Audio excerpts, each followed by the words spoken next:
Hello, everybody. So, yes, listen up, start your engines. Please listen carefully. This is required if you want to pass the class. Number one, don't miss class. Some of you are missing class. No excuses, guys. You are at home. It's not like you have to drive somewhere. Okay? That's the first thing. Second thing, listen. This is your time. We're going to get into that a little bit later. This is the Motivation Olympics. Listen carefully. I'm going to ask you questions and give you assignments throughout this presentation. If you don't do them, then I can't pass you. Not trying to be threatening, not trying to do anything like that, but guys, this is your time. We work hard to bring you good education, even if it's remote. Bring your A game. I don't want anything to happen to anybody's student visa. I hate giving low grades. Listen carefully. This is what you got to do. Number one, awareness, acknowledgement, and award. That's the AAA. What does that mean? Well, let's start with awareness. So, we've done this before, and if you have not done so, if you are not in class today, you're going to have to email me this. What kind of student are you?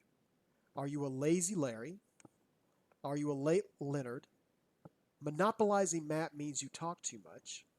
Complaining Carl means you complain too much, obviously. Absent Adam, some of you are going to have to put that. Are you a superstar? Are you a needy Norm, meaning you need help all the time? Are you a pretty Polly? Are you an average Andy, like a C? Or are you a cell phone Susan, meaning you're on the cell phone all the time? You might be more than one category. You could put more than one category, or you could put another category. I'm going to give you my email at the end of the presentation, but that's the first thing. There's other things I want you to do as well, but that's the first thing I want you to do to send me. Okay. Next, awareness. Always ask yourself, who do you think you want to be? Are you a superstar? Do you say, I can do it myself? I don't need help. I am motivated. I can grow. I can master the basics. I can motivate others. Okay? If you're saying, I'm a superstar already and I can do it myself, you're kind of going in the wrong direction. We all need help. We all need assistance. We're not a superstar yet. We have a ways to go, but you're willing to work and get there. Be aware. These are two different people. The person on the left is Paris Hilton. The one on the right is Daniel Day-Lewis. Let's start with Paris Hilton first. So, Paris Hilton comes from one of the richest families in the United States. She inherited all this money. She was world famous, still is. Good life, right? She ended up in prison. You can look up why. But why? Not getting so much into the crime of it, but what was her mindset? What was her mentality? Maybe she was always thinking about herself. And that tends to get us into trouble. Here's Daniel Day-Lewis. He focuses on his work. When the world's most famous director said, I want you to be in a part in my movie, he said, I will, but you're going to have to wait.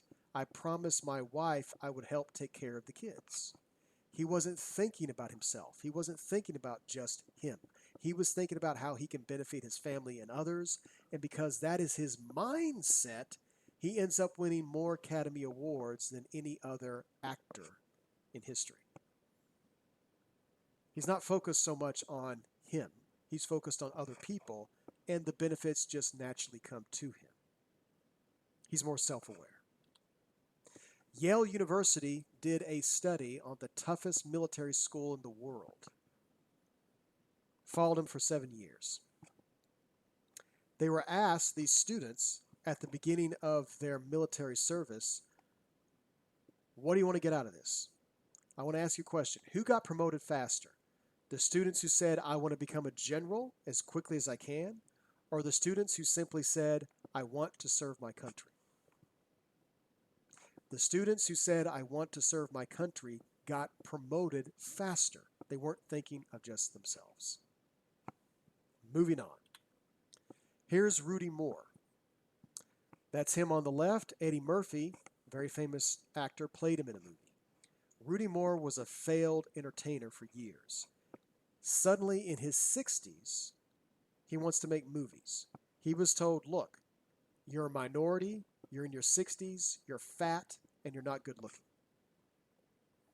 He said, I don't care. I know this is the best for myself and for my family. I know I have something to offer. He put all of his money into making these movies, and they were hits because he did not allow himself to make those excuses. He could have said, yes, I'm in my 60s. Yes, I'm fat. Yes, I'm old. He said no excuses. Don't make excuses for yourself. Okay? Next. Pick one area, write this down right now. Pick one area where you would like to improve. Write that down right now. Write it down. What's one area you'd like to improve? Your study habits, exercise, relationships, what? Acknowledgement, the second A. Over on the left, these are excuses. I can't do any better than I'm doing right now. I've tried this already, Dr. Eller. It doesn't work. I can't handle all this. It's easier for me to just not do it. I'm not strong enough for this. Versus on the right, confronting your stress. You record your behavior. You set up a business or academic plan. You get assistance from others. You don't make excuses. Also, people who want to feel comfortable immediately. I just don't feel comfortable right now. Oh, I don't need to change. I've got enough to get by.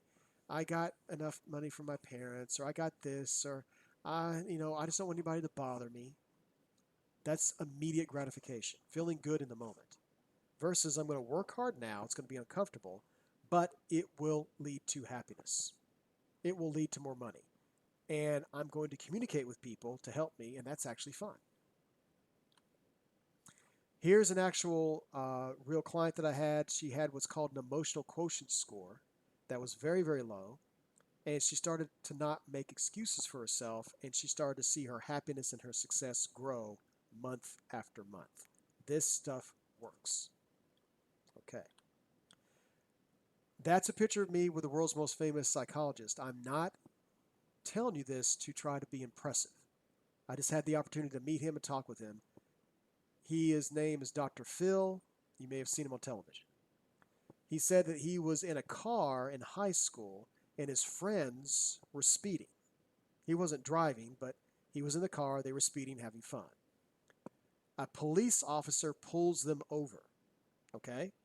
The driver of the car gets out and runs away. There's 3 boys left, including him. The police officer says, get out of the car right now. So, 3 boys are standing there. And again, the driver has already run away. There's 3 boys left. Police officer goes to the first boy and says, what's the name of the boy who ran away? And the boy said to the cop, none of your business. And the cop punched him in the mouth. He went to the second boy. He said, what's the name of the boy who ran away? Boy said, I punched him in the mouth. He fell down. He then asked Dr. Phil, what's the name of the boy? His name is Andrew Smith. He lives at Somerset Drive. I'll drive you right there right now. He told him. The reason he told him is he saw what happened to the first 2 boys who didn't. Now, he said he wasn't going to tell the cop, but he said he had learned in that moment people sometimes need to change. Life will literally punch you in the mouth if you don't change. Write this down. What do you need to change to be a better student? What do you need to do? Be specific. Don't say do better. That's easy. I need to study 2 hours a day. That's a specific change. I need to show up for class. That's a change. Write down something specific. Mastering the basics. That's Boss Rutan there. He became the ultimate fighting champion. Said that the way you do that is you master the basics. What are the most basic skills you need to master? Are there basic language skills you need to master? Are there basic business skills you need to master? If you're an accountant, what are the basic skills in accountancy? If you want to open up a coffee shop, what are the basic skills you need to learn in order to do that? Write down 3 basic skills that you need to master in the next 5 years? Write that down right now. Pause the video, write it down right now. Awareness. How can you make a student aware of their weaknesses? Why would they want to change?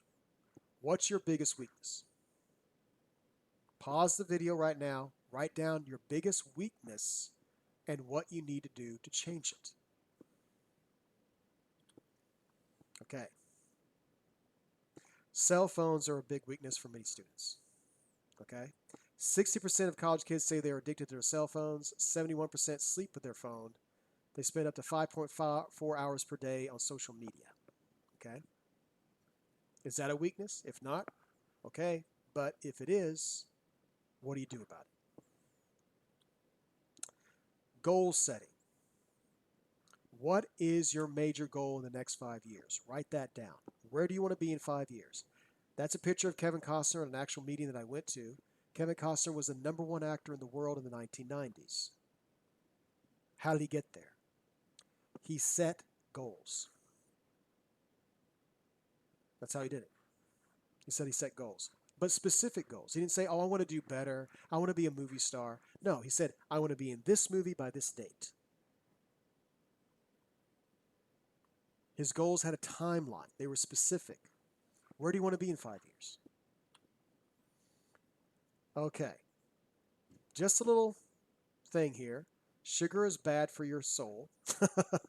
I eat sugar once in a while too, guys, but if you can cut down on the sugar, eat a healthier diet, it's going to help you think better and be a little bit more motivated. All right? Measure it, please. Don't let people lie to you. Okay? There's a lot of con artists out there. This man right here conned people out of $80 billion.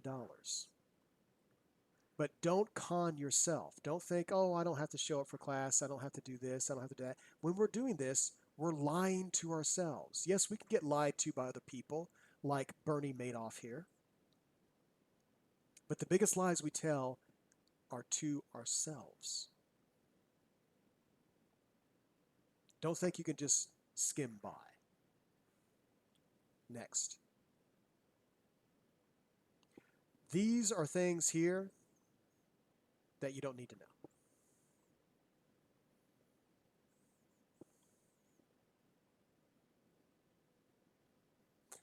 Your social media page, what does it say? What's it about? What is it? Is it a reflection on you? Take a look at your social media page. Ask yourself a question. Would you hire you? Okay? Here's an assignment. Some of you did it today. A lot of you weren't here today. You're going to answer 3 questions. Tell me something about yourself. Why should I hire you? What are your strengths? You need to do a presentation on that. PowerPoint presentation on answering those 3 questions, and it'd be good if your questions and answers had numbers. Tell me something about yourself. Say, oh, I'm a really good worker, whatever. No, I increased 20% profits for this company. Make it numeric. Being on time. Here's another assignment. You're going to do a presentation on time management. Woody Allen, multiple Oscar winner, made a movie every year for 55 years, says that 80% of success is being on time. You're going to do a presentation on time management. Okay? Also, are you getting enough sleep, guys? If you're not getting enough sleep, try to do so. It is extremely key to success. Okay. This is 2 goals that maybe you want to achieve in the next few years. Write those down. Should say 2020 there. What are 2 goals that you did achieve in 2020? And what are 2 goals that you want to achieve in 2020? So, please put that as well. Okay. Believe it or not, you have to look at what kind of person you want to be. Do you want to be somebody who focuses on yourself, or do you want to be a person that focuses on others? Focusing on others tends to create more happiness. All right? We'll go over this next time I see you in class. Finally, write down who inspires you. Who inspires you? These are my grandparents. God rest their soul. They're the ones who inspire me. Write that down. Who inspires you? Here are books that maybe you want to consider at some point. I'm not requiring these books, but these are great books on motivation. Finally, write this down. How much is your time is worth? Again, there's a gentleman who says, Todd, I'm going to school and taking care of my kids. I don't have a job. My time is not worth anything. I said, are you kidding me? You're spending a lot of money on tuition to school. He's going to be a physical therapist. Number two, he's taking care of 3 kids at home. You couldn't pay me $100 an hour to take care of those kids. They are a handful. I said, your time is worth a lot. He said, I didn't think of it that way. So he wrote down $100 an hour, even though he doesn't have a job right now, because he's taking care of 3 kids and he's going to school. How much is your time worth per hour? It doesn't matter if you don't have a job. You're paying tuition, you're working, you could be doing work if you weren't going to school. How much is your time worth per hour? And if you're not showing up for class and if you're not putting your all into this class, you're wasting your money. You're wasting your time. Write down, how much is your time worth per hour? If you do all these things, you will reap the reward. You will get it. Last thing, email me with requests. You didn't get another PowerPoint presentation that you need to edit. So, email me, hey, Dr. Eller, I wasn't in class today. You need to email me an assignment. Okay? Do that for me, guys. Talk to you soon.